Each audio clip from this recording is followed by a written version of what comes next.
Have you ever noticed it's harder to get started skiing than it is to ski at a constant speed?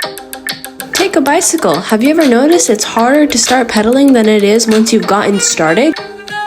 Or maybe a basketball. Ever wondered why it goes forward and not any other direction? The answers to these questions are in Newton's laws of motion. Newton's first law is the law of inertia. Newton found that things tend to keep doing what they're doing.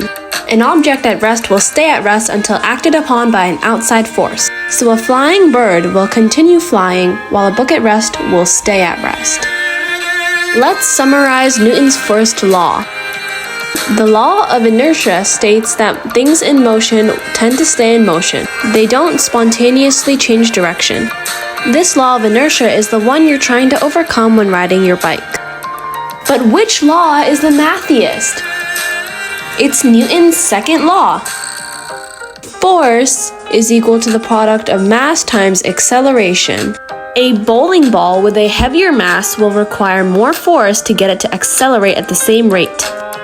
The same applies to a heavier book. It requires more force.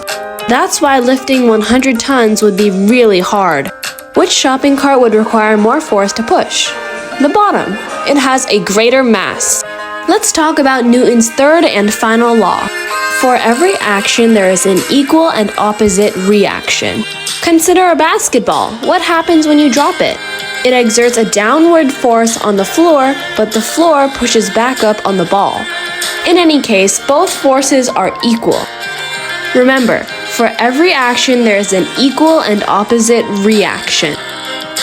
An apple sitting on a table exerts a downward force on the table while the table exerts an upwards force on the apple. These are Newton's 3 laws of motion. Adios, amigos.